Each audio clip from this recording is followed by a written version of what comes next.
podem se assentar. Que a paz do Senhor Jesus continue reinando em todos os corações.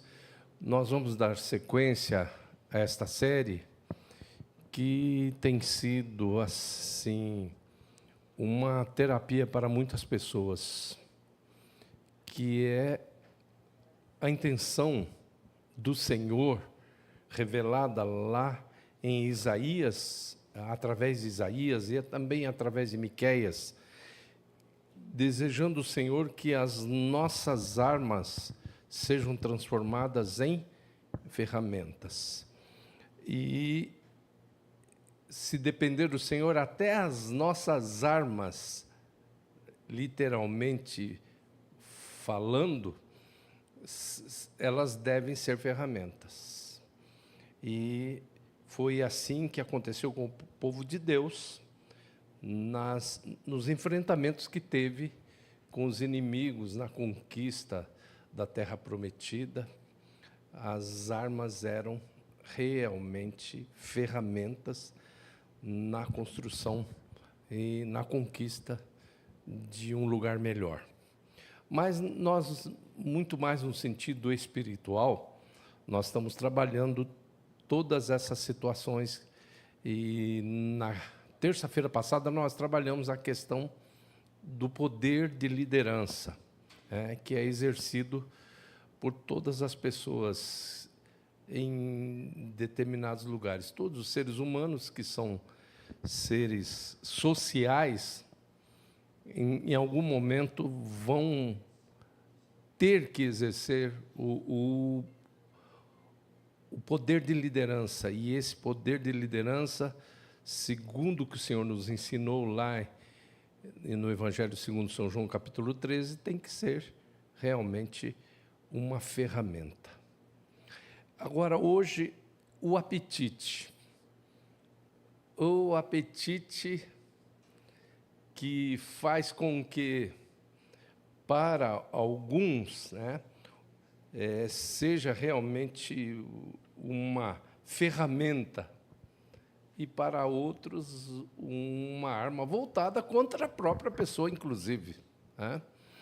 E nós lemos aqui o autor ou autora da epístola aos Hebreus. Existe uma tese forte aí, jogando assim para o lado da possibilidade de ser Priscila, autora, coisa desse tipo. Nós temos. Mas aqui a gente tem que entender como a Bíblia fala de si mesma. Homens santos falaram, ou mulheres santas falaram, inspirados pelo Santo Espírito. O Senhor está no seu santo templo, cálice diante dele toda a terra. Nem homem, nem mulher tem que falar nada aqui. Quem fala aqui é o Espírito Santo. Ninguém diz que Jesus Cristo é o Senhor, senão pelo Espírito Santo.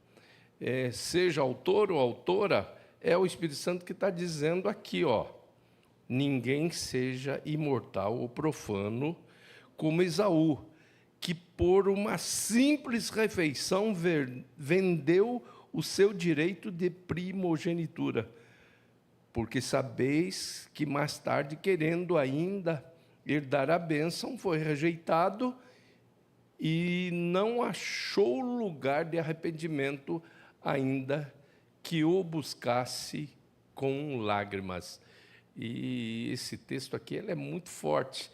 Não achou lugar de arrependimento. Mesmo havendo uma aparente atitude, mas não... O Espírito Santo está dizendo que não achou lugar de arrependimento. O arrependimento é a mudança, vai bem na nossa pessoalidade. Nossa pessoalidade é assim, assim, compreende pensar, sentir, querer. Então, arrependimento é mudança de opinião a respeito do pecado. Isso diz respeito ao pensar. É mudança de sentimento em relação ao pecado, se diz respeito a sentimento, e mudança de vontade a respeito do pecado. E isso é tudo, que diz respeito a querer, isso tudo teria que ser demonstrado, mas não foi demonstrado por Esaú. E tudo começa como? Ele, gêmeo com Jacó, nasceu primeiro. Mas o seu irmãozinho nasceu agarrado no seu calcanhar, dizendo: você está aí, mas eu aqui. E ele não teve aquela vigilância, aquele zelo para manter a sua primogenitura. E num dia, o seu irmão, conhecendo os seus pontos vulneráveis, né? Os pontos vulneráveis, Jacó ficou só olhando, falou: onde eu vou pegar? Onde eu vou inverter essa situação? Onde eu vou me tornar primogênito? Nós dois nascemos no mesmo momento, ele um pouquinho na frente. Como é que eu vou me tornar primogênito? Vou receber a bênção da primogenitura, a bênção que compreende o que? O direito de primogenitura contemplava várias coisas, substituir o patriarca, e o porção dobrada. Então, um primogênito tinha no inventário, ele tinha 2 partes e os outros apenas uma. Isso é simplesmente na parte material. E a questão espiritual, que era uma bênção grande. E aí o irmão vai olhando, vai vendo as atitudes. Qual o ponto vulnerável de Esaú? E aí ele sabia que Esaú saía para a caça e voltava cansado, suado, muitas vezes, e com uma fome muito grande. E aí ele trabalha, observando os gostos, né, do seu irmão, ele prepara uma refeição com aquele cheiro gostoso. Aquilo vai fazendo, a gente vê nos desenhos, né, o cheirinho fazendo aquela volta e vendo direto, se encaixava nas narinas de Esaú. Ele chega cansado, faminto, e aí ele vai preparar e aquele cheiro vai e alcança as narinas e vai para o desejo dele, né? É bem naquela... Olha, preste bem atenção. É um negócio no marketing que chama-se processo AIDA. Processo AIDA. Atenção, interesse, desejo, aquisição. Primeiro chama atenção. Isso é o que nós somos alvos. E, principalmente, as mulheres são alvos no shopping, nos mercados, no hipermercado. Atenção. Interesse. A atenção leva ao interesse. O interesse leva ao desejo. E o desejo leva à aquisição. É assim que trabalhou o nosso querido Jacó, que até ali se comportava como o quê? Como um suplantador. E aí você tem que pensar nisso tudo, todo o ensinamento desse texto. Jacó ainda era Jacó ali, ele ainda não era Israel, ele não era vencedor. Ele passou, teve um determinado momento que ele sofreu tanta perseguição do irmão, que ele teve que fazer uma transição. Deus promove uma transição Na vida dele, ele sai de suplantador para vencedor, que é Israel. Mas ali, ele ainda estava como suplantador, ou seja, eu não me conformo em ser o segundo.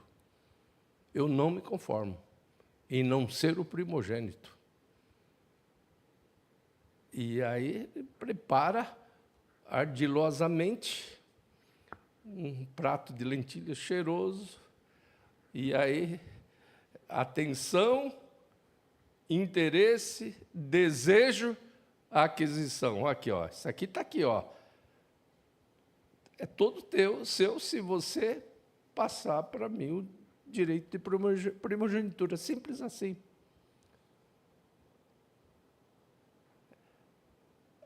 Aí você vê o quanto isso é abrangente. Logicamente que nós, ainda na nossa reflexão aqui, a gente vai trabalhar a questão de anorexia, de bulimia, mas vai trabalhar também a questão da glutonaria. Mas trabalhando na vida como um todo, essa questão do apetite de desejar, esse desejo sem freios, desenfreado, que acontece com... O inimigo vive olhando assim, pessoas assim, falou: ei, aonde eu vou pegar esse rapaz? Onde eu vou pegar essa menina? Onde eu vou pegar essa mulher? Onde eu vou pegar esse homem? Por quê? Eles estudam, tem todo, o diabo, nosso adversário, anda em derredor. Ele não está em redor, mas está em derredor e vai observando quais são os pontos fracos. O suplantador viu, falou: ele não vai suportar um pratinho de lentilhas no capricho. Aquele cheiro é irresistível. E preparou. E ele falou: tá. Chegou, falou: quer? Está com fome? Quer? Simples assim, trocamos pelo direito de primogenitura. E, naquele momento, o apetite voraz foi uma arma voltada contra ele próprio, contra Esaú. Esaú aceitou a proposta, pronto, perdeu a primogenitura. E aí o autor ou autora da carta aos Hebreus diz o seguinte: e chama isso o quê? Como é que ele chama essa atitude? Como é que ele chama Esaú? Ninguém seja imoral ou profano. Olha aí, o apetite sendo o quê? Uma arma terrível voltada contra o próprio portador do apetite, né? Aquele que esboça esse desejo, essa apetência. Ele vive realmente vulnerável. Por quê? Ele não suporta. E aí é que Deus quer que nessa nossa reflexão nós trabalhemos, que o povo de Deus receba uma vacina. Olha só, ninguém seja imoral ou profano como Esaú, que por uma simples refeição vendeu o seu direito de primogenitura. E é tão baixo esse negócio assim, eu estou falando baixo porque na pirâmide do Maslow, que ele coloca 3 níveis, as necessidades casuais do ser humano, necessidades críticas intermediário e as necessidades cruciais no nível mais alto. As necessidades casuais atendem ao corpo, atendem a bios. E eu sou derrubado na bios. Como é que pode? Eu sou muito mais animal do que animal racional. Se o apetite me derruba, se o apetite me faz eu perder uma primogenitura, não no sentido literal, mas no sentido espiritual, Como é que o Espírito Santo chama aqui? Imoral ou profano. Como é que você perde um negócio desse? Olha só, é só lembrar do que aconteceu com Jesus. Em 3 rounds, ele vence o inimigo na tentação do deserto. Ele é levado... E veja, gente, que nós estamos falando de coisa que vai acontecer com você. Se você não foi ainda para o deserto, você vai. Porque a ida de Jesus ao deserto para ser tentado não foi vicária. Ele lá não venceu Satanás lá por todos nós, não. Ele venceu para mostrar para cada ser humano que vai ter que passar pelo deserto. Vai ser tentado no corpo, na alma e no espírito. E aí chega mexendo com os brios daquele que é o detentor do Bará, chama a existência, que é o detentor verdadeiro do Azá, que é criar a partir de alguma coisa. Bará é criar a partir do nada, é fazer sujeito, chamar a existência. Agora, o Azá foi o seguinte: se tu és o Filho de Deus, manda que essas pedras se transformem em pães e mata essa fome aí de 40 dias e 40 noites. Vocês já pensaram? E aí, a resposta que Jesus dá. Jesus tira a espada e diz o quê? Nem só de pão vive o homem, mas de toda palavra que sai da boca de Deus. Nós sabemos os 2 extremos aqui. Tem muita gente que tem inapetência, que é a ausência de apetite, que também é chamado de anorexia. E essa anorexia leva ao que? A bulimia. Mas não é esse extremo que Deus quer em nós. Eu não como porque eu tenho anorexia, então eu faço jejum porque eu tenho anorexia. Não é assim. Você tem que saber o que é valor e aquilo que tem preço. O valor está em atender a Deus. E naquele momento, qual era o problema de Jesus transformar pedra em pães? Ele poderia transformar. Qual era o problema? Qual é o pecado? Você vai ver na Torá todinha se tem algum pecado. Teria o quê? Aonde? No primeiro mandamento. Aquele cara que faz a sugestão está se tornando o quê? Um Deus. Não terás outros deuses diante de mim. Aquele, pois, a quem ofereceres os vossos membros para servir, desses sois servos. Então, Jesus vence os 3 rounds. O segundo momento, a tentação é na alma, na psique, no exibicionismo. Eu vou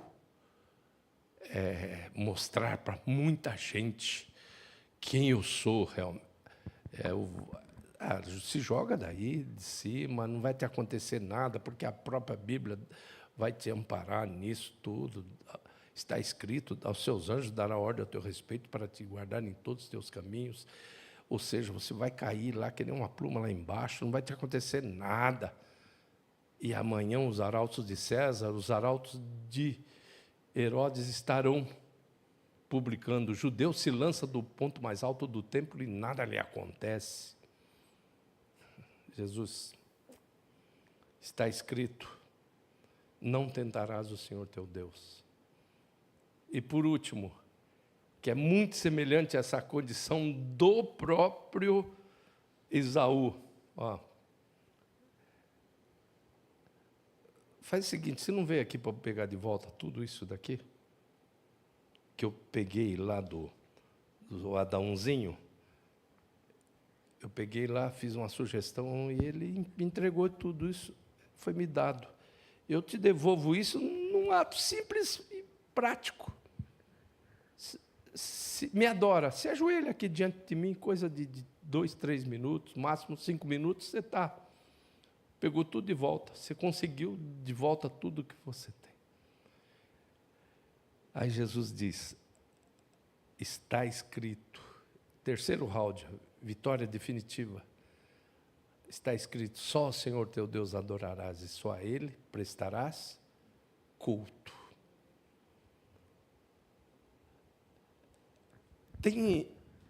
Nós temos a inapetência, ou seja, a anorexia, a bulimia, que é um verdadeiro nojo que a pessoa tem em relação à comida, mas isso são patologias, isso não é jejum, nisso não há virtude, muito pelo contrário, existe uma patologia. As pessoas com bulimia olham no espelho, se veem gordas demais, volumosas, e aí o corpo passa a rejeitar o alimento que é deglutido, que é ingerido. Isso é o outro extremo, mas existe algo que é bem possível que Deus esteja falando aqui hoje, literalmente o apetite por nutrientes, as proteínas animais, a proteína vegetal e tudo. E tem o outro lado, que está registrado lá em Gálatas 5, do 17 ao 21, que são as obras da carne. E lá tem uma obra da carne chamada glutonaria. Para nós, para o nosso tempo, glutonaria é comer além do necessário. Comer além do necessário. Disse o Jô Soares que todo gordo é mentiroso. O gordo falou, estou gordinho assim, mas não é porque eu como muito, não. Aí ele disse, falou, mentiroso, você já viu algum gordo no campo de concentração? Não existe gordo no campo de concentração. Então, o que precisa ser entendido, lógico que glutonaria hoje está quase que uma questão de definição cultural, né? É comer além do necessário. Mas, na sua origem, o termo glutonaria era algo terrível. Era um desejo absurdo por comida. E as pessoas iam nas festas, principalmente festas que eram chamadas bacanais, né? Hoje se chama bacana, mas ninguém sabe a origem do termo bacana, que é cultos a Baco, Dioniso, o rei do vinho. E nessas festas, nesses bacanais, as pessoas comiam. Aí não cabia mais nada, iam para uma determinada parte da casa, enfiavam o dedo na garganta, vomitavam para caber mais comida e voltavam para comer, porque este era o prazer, como diz a Bíblia. Esses cujo Deus é o ventre. E aí o apóstolo São Paulo chama isso de obra da carne, glutonaria, obra da carne. Então, concluindo a nossa reflexão, o que tem sido para você o seu apetite? Uma fonte de nutrição verdadeira, colocando dentro do seu corpo, desse templo do Espírito Santo, que é o seu corpo, todos os nutrientes necessários. A gente, na escola ainda, isso não se ensina mais, mas no meu tempo era o arroz, feijão, carne, ovos, legumes. Era assim, um prato equilibrado. Era assim que se falava, se ensinava. E aí hoje nós estamos aí nessa geração fast food, nessa situação que a gente chama de sociedade de consumo. Você sendo alvo desse processo AIDA, né? Atenção, interesse, desejo, aquisição. como é que tem sido para você o apetite? Você está colocando os nutrientes necessários no seu corpo? Você não tem que comer bem. Você tem que comer. O apetite sendo uma ferramenta, você coloca todos os nutrientes necessários no seu corpo. Você mantém o seu corpo nutrido. É uma comparação, né? Tanto quanto você precisa da palavra, na sua bios, no seu corpo, você precisa de alimento. Sempre a gente faz daqui para lá, né? Do alimento físico para o alimento espiritual. Mas agora, o apetite como ferramenta. Você precisa colocar os nutrientes necessários no seu corpo. E aí, sim, o apetite será uma ferramenta. Pense bem em tudo isso que Deus lhe falou nessa noite. Vamos ficar em pé? Vamos cantar?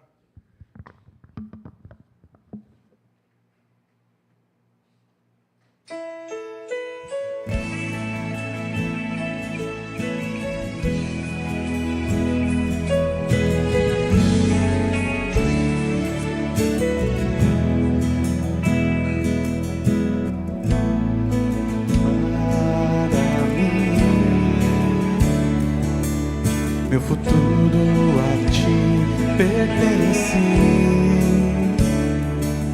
Sei que jamais me deixará. Não me canso de te buscar. No teu sangue me lavei. Tu me guardas a todo instante. A tua graça não tem fim. Tu és dono de tudo que há em mim. Tudo que sou, tudo que tenho, o ar que eu respiro a todo momento. Tudo que sou, tudo que tenho, o ar que eu respiro a todo momento. És a minha força, minha confiança, és minha saída. Tu és meu tudo.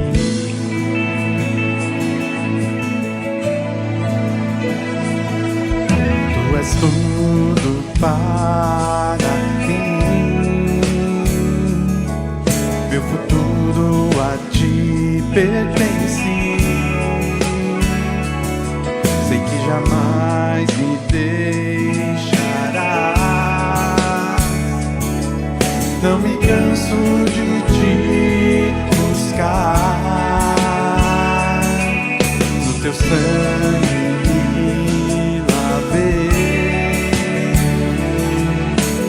guardas a todo instante. A tua graça não tem fim. Tu és dono de tudo que há em mim. Tudo que sou, tudo que tenho, o ar que eu respiro a todo momento. Tudo que tenho, o ar que eu respiro a todo momento. És a minha força, minha confiança, és minha saída. Tu és meu tudo.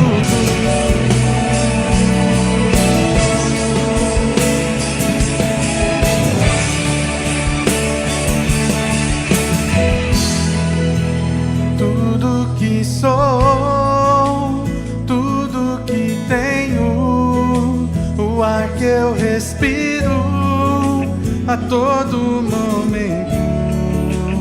Tudo que sou, tudo que o ar que eu respiro a todo momento. Tudo que sou, tudo que tenho, o ar que eu respiro a todo momento. Tudo que sou, tudo que tenho, o ar que eu respiro a todo momento. És a minha força, minha confiança, és minha saída, tu és meu tudo. Glória a Deus. Tudo que fizerdes por palavras ou por obras, fazei tudo em nome do Senhor Jesus. Esse tudo alcança, inclusive, a nossa alimentação. Isso temos que lembrar. Eu, no curso que fiz de socorrista de saúde mental, aprendi algo com um mestre italiano que diz que numa mesa nós temos a alimentação do espírito, da alma e do corpo. A questão do corpo vai se alimentar daquilo que está ali disponível, mas a alma, a psique, vai se alimentar dos laços de nutrição relacional, daquilo que está sendo colocado ali, bonito, umas cores contrastando vermelho com verde na salada, o óleo, o azeite de oliva, coisas desse tipo, aquela mesa muito bem montada por uma mulher virtuosa. Aquilo ali nutre a alma, sentimentos. E o que nutre o espírito é a gratidão. Todos ali agradecendo a Deus, nutre o espírito, agradecendo a Deus, dando graças. E aí sim, o apetite é uma ferramenta para melhorar a nossa qualidade de vida. Tem gente que não entende isso e está passando pela vida sem viver. E esse doutor, doutor Andréas, ele mostra que os 3 povos mais longevos do mundo têm esses princípios em suas casas. O pessoal de Okinawa, o pessoal da Sardenha e mais um povo da Costa Rica. Nesses lugares é comum ter mais gente com mais de 100 anos de idade, por causa da qualidade. O apetite sendo realmente uma ferramenta. Tanto no sentido espiritual como no sentido físico, biológico, Deus está falando com todos nós. Então vamos aplicar essa mensagem. Fale com Deus agora, nós estaremos orando. Ó Deus, a Tua palavra foi exposta e eu desejo, Senhor, que ela alcance o verdadeiro objetivo. Ó Deus, em nome de Jesus Cristo, que a Tua palavra possa alcançar essa grande meta que o Senhor estabeleceu, de que os seres humanos sejam muito mais do que animais racionais. Nós não podemos nos conformar com a condição de animais racionais. Nós somos muito mais do que animais racionais. E nisso, o apetite ocupa uma importância muito grande. Que as pessoas que foram alcançadas por essa palavra possam entender que existe realmente bênção de Deus na alimentação bem dirigida, na alimentação que recebe ações de graças, cuja provisão é atribuída ao Deus provedor, a Yahvé Jiré, o Deus da provisão. Então, Senhor, que nós sejamos realmente aqueles que têm o apetite como bênção, que têm o apetite como ferramenta. Em nome do Senhor Jesus Cristo. Amém. Nós vamos devolver um pouquinho do